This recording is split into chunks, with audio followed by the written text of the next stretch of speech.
if you're about to receive a LC, just videos about the real experience of how to dealing with a letter credit, so that you could not gonna be put into the situation where you cannot get your money.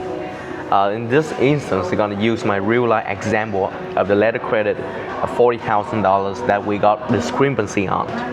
And if you get into the situation of discrepancy, what could you do, to solve it, and how to preventing that to happen first. So for any of you who just came into my channel, my name is Paul. Alright, welcome to Physical Trader. My team is focusing on physical commodity trading. We export products from Vietnam and Southeast Asia to all the countries in the world. So right now we specialize on fresh producing charcoal. So if you want to work with us on that product, feel free to contact us. And if you have other product that you still want to work with us, we are welcome. All right, we welcome. We're gonna do our best, and let's see could we make it happen.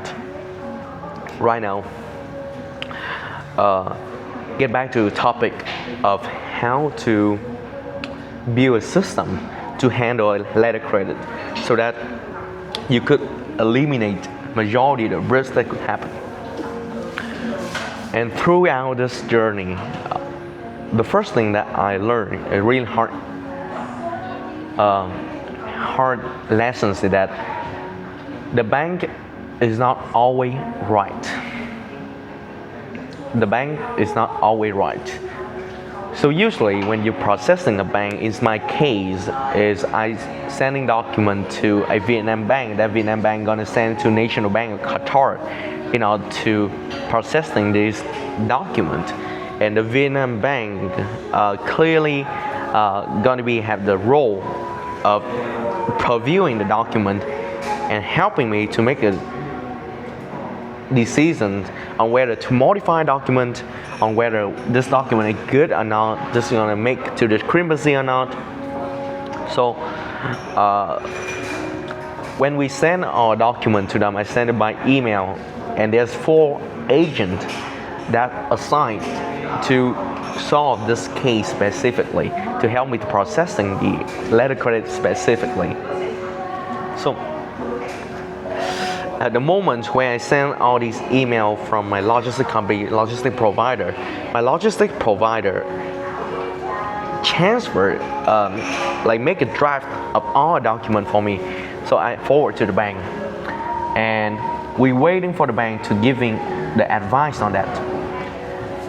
And somehow, the first set of document, they respond very fast, and they was helping us to get through it without losing many times to modify and fixing the document aligned with the letter credit.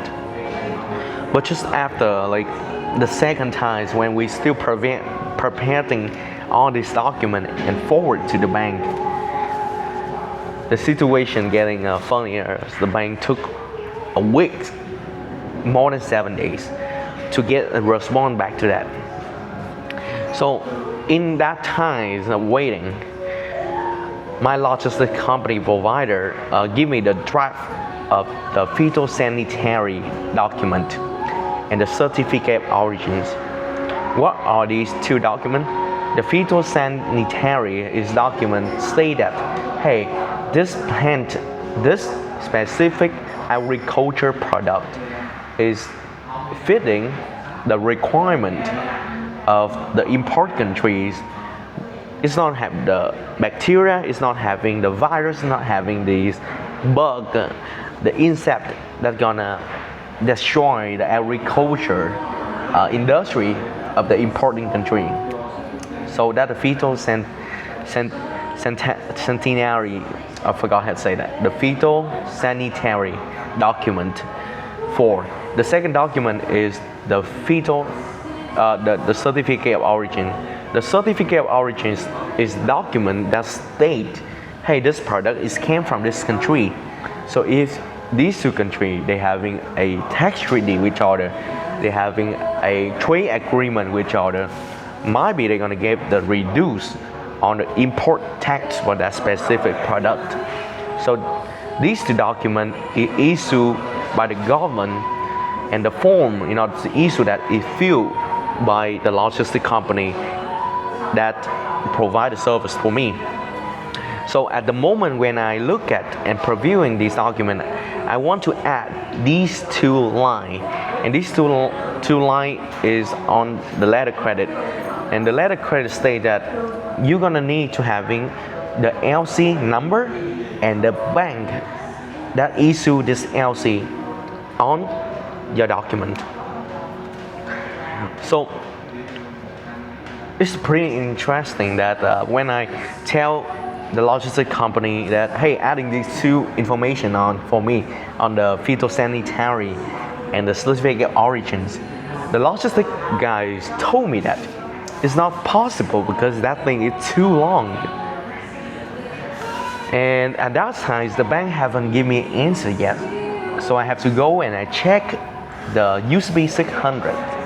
And the USD 600 state that if the document is from government agency and it have a form that is uneditable, it's unmodifiable, then the bank having the role to continue to accept the document and honor the LCs and not gonna just say discrepancies on that and refuse to make a payment. And because of that information, I told my logistics guy, if it's not addable, then it's not important because the USD 600 say that this gotta be okay if it's not addable. And we waited for the roughly 4 days later. It's on Friday morning. The logistic guys announced me that these two documents is officially issued out. So I contact my and also on the same day, on the same morning, the banker respond back to our document that I sent them, respond back and give me advice on, hey, you need to add these two lines on phytosanitary and the certificate of origin too. So I called the bank and I asked, hey, my logistics guy says it's impossible because they say it's too long. They cannot input it to the system. The banker said that I have previewing 1,000 documents and said it's all modifiable. And the document is already officially issued out, which means that I have no ability at all, to modify it even if I wanted to. All right. So I was really stressful because the banker also stated that this also lead to a discrepancy, which means the other side, the National Bank Qatar could refuse to pay since it's the big discrepancy. So I called my logistics guy. My logistics guy told me that it's not modifiable. And I asked him, no, I need the factory information. Please go and check back once again, since the bank who processing thousands of these letter credit every single day told me that it's possible to modify. So I'm a businessman, I need the correct and factual information to make the decision based on that so that I could grow my company. And don't get me wrong, the logistics company is really great company. They are great people, they're hardworking, intelligent, but they're just inexperienced in this instance. So in the early noon of that day of Friday, he's called back to me and said that yes, it's modifiable. So for now I know the second lesson that I learned, all right, all document is modifiable, even if it is the government document.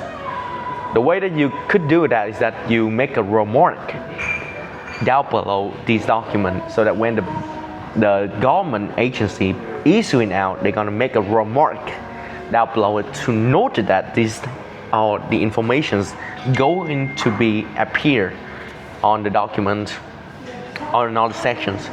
So yes, it's doable, it's modifiable. Our document is modifiable. So that's the second lesson. It's really important for you guys to know that all party is not competent, even though they are specialized in that. All right, they should know that. but sometimes they are human too. They make big mistake, or they just inexperienced about. Secondly, not all document is modifiable. These two are going to save you a lot of time, money, effort, and headache. So I called back and I asked him, is there any possibility that we could modify it so that I could submit to the bank? The answer is no, because the document already issued out and unmodifiable. So I called back my banker, and funny enough, the bank assigned 4 agents for me, and 2 of them give 2 different answers. One say that, hey, this is gonna lead to a discrepancy. The other one say that they're just gonna charge you like some money for this mistake. It's not a big problem. So even they are from the same organizations, they give 2 different opinions. It's not based on the rule of the USD 600s. They not state anything of that. They just give opinions, and that's extremely ridiculous and not too professional. It's not professional at all. Either way, I modify our document, and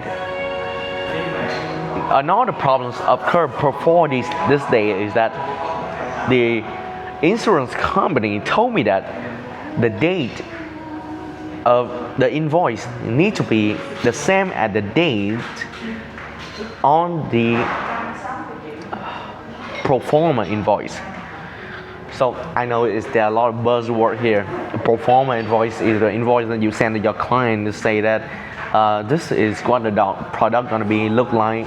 You know, it's not exactly look like, but it's not gonna be what the product going to look like. So that is pro forma invoice.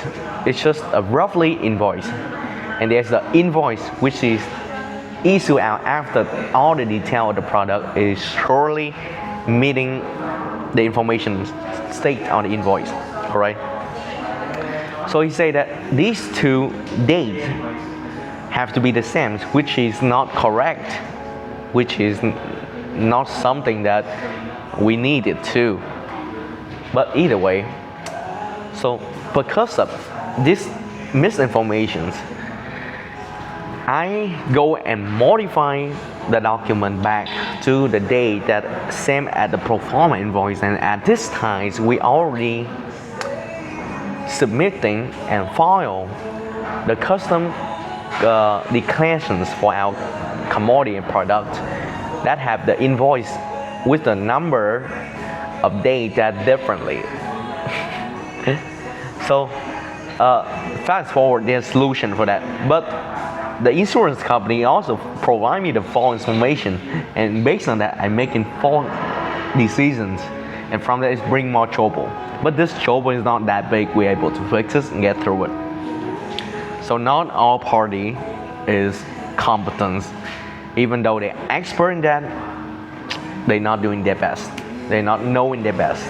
Might be because the Vietnam market for trading haven't the problem much, so they make mistakes. All right. So let's move on to the next part of the story. So on the Saturday, the bank in Vietnam gonna open for half day, and the deadline of the LC is nearby, around 10 days left for the bank to receiving a letter credit and preview it, and still gonna make it valid on time. And sending document to Qatar gonna take around 3 days. So we go to the bank and submit our document there. And funny enough, the logistics company provide me with a certificate of origin, and that certificate of origin is showing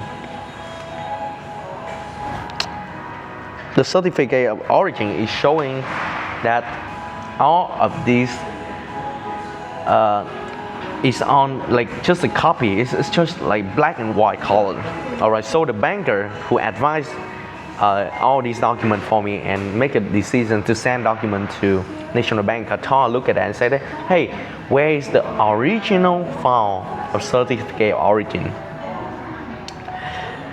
And the logistics guy say that on the May 5th of this year, our document already converted to digital. So which means there's no more original copy.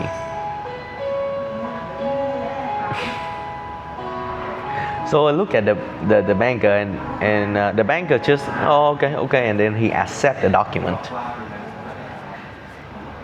So the broad document flight to Qatar arrived on arrived before 1st of September, and it's arrived on Saturday and got distributed out on Sunday, which is the day that Muslim countries still work. So the weekends in the Muslim country is pretty different, guys. It's on like Friday and Saturday. It's not on Sunday, because Sunday is the first day of the week to them, so they started working on Sunday, right? So it's very different. So if you're sending document and dealing with the Middle East, you need to know this piece of information. All right. Either way, we get back to the story. So after the invoice arrived, and not lucky for me, it's arrived and processed as National Days in Vietnam. And the National Days in Vietnam is the date that you cannot really do anything. You cannot, because it's a big holiday. You cannot call your banker. You cannot check any information. So I waited, and no money coming. No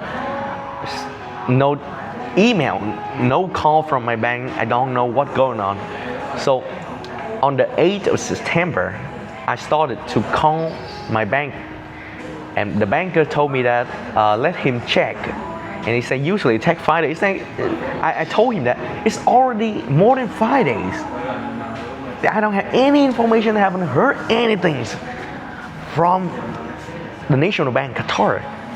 I don't know if the document is arrived or haven't arrived.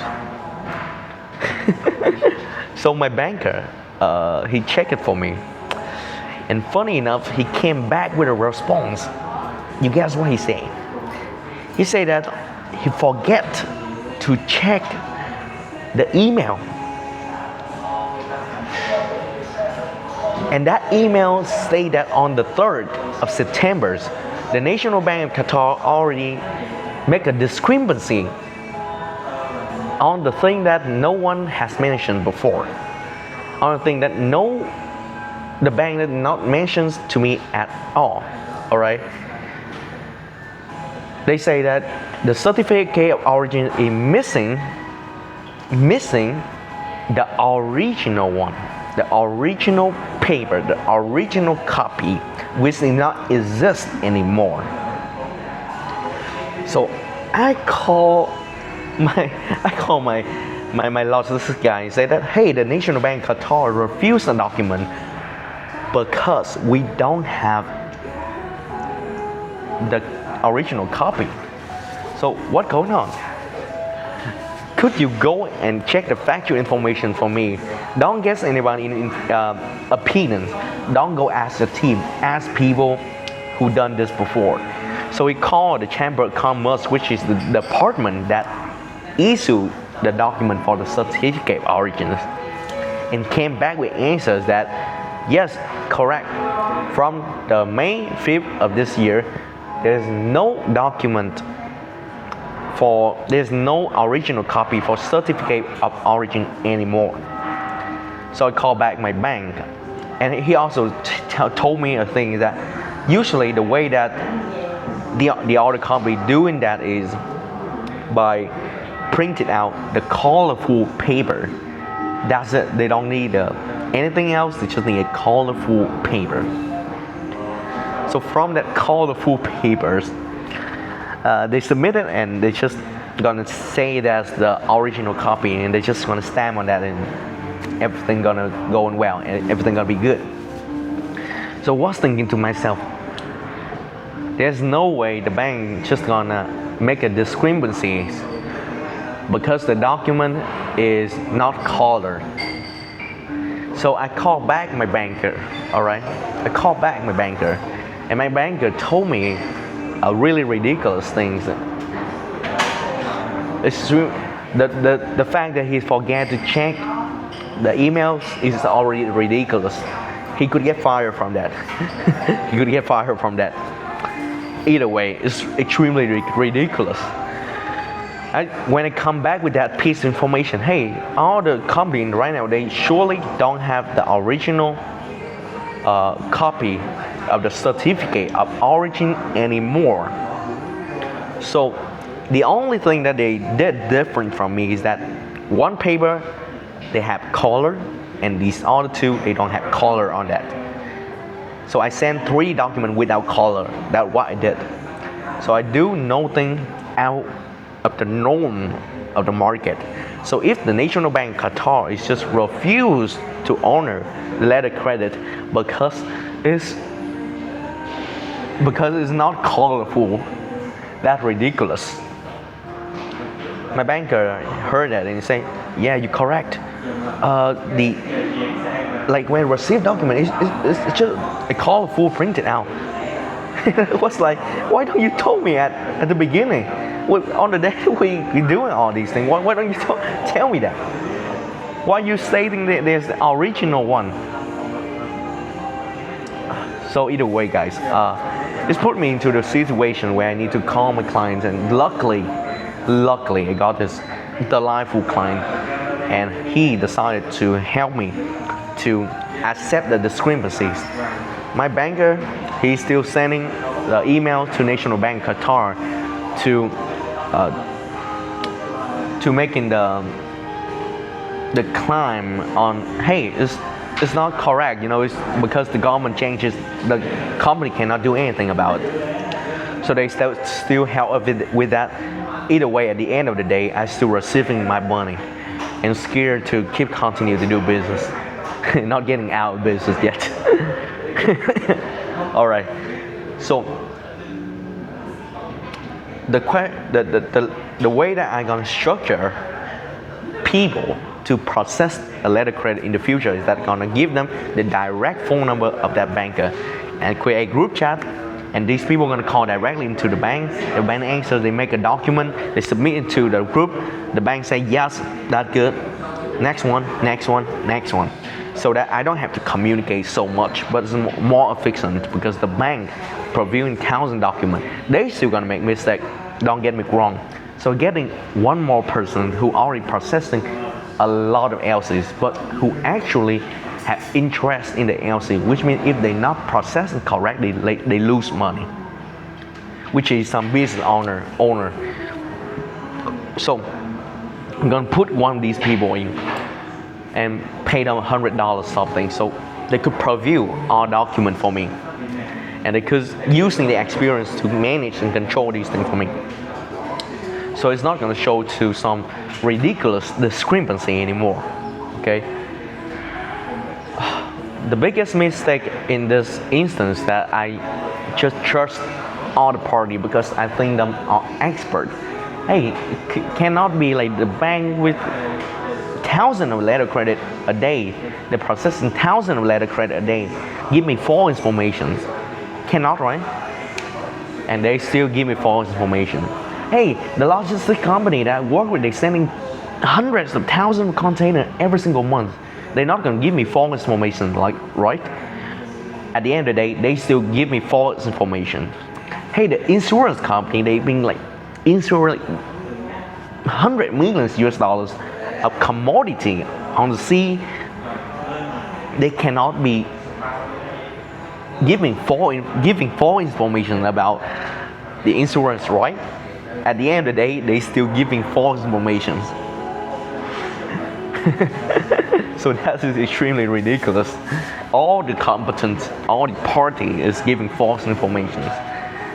And another craziest thing is that, hey, the bank who reviewing this document not gonna make a ridiculous discrepancy, right? At the end of the day, they still make ridiculous discrepancies because my document don't have color, so they refuse and they not say it's the original one that they wanted. So guys, I hope that this is gonna save you a lot of time, money, effort to processing an LC and not losing $40,000, not have to put any money at risk because I've done that for you guys already. You're welcome. You don't need to thank you me, all right? So if you guys want to do this long term for next 10, 20, 30 years, feel free to contact us because we're here to take full responsibility for our actions, to do this long term and to keep our reputations, to do big business. We're not here to scam you. We don't want to make short-term money. So if you want to just buy 1-2 container and then you stop your whole business, then please don't contact us because we're good at long-term business and consistently business, so that you will take care of your family, your friend, your people. Alright guys, if you like the video, just hit the like button and follow me, man, so that you guys could prevent the mistake that's similar to this one.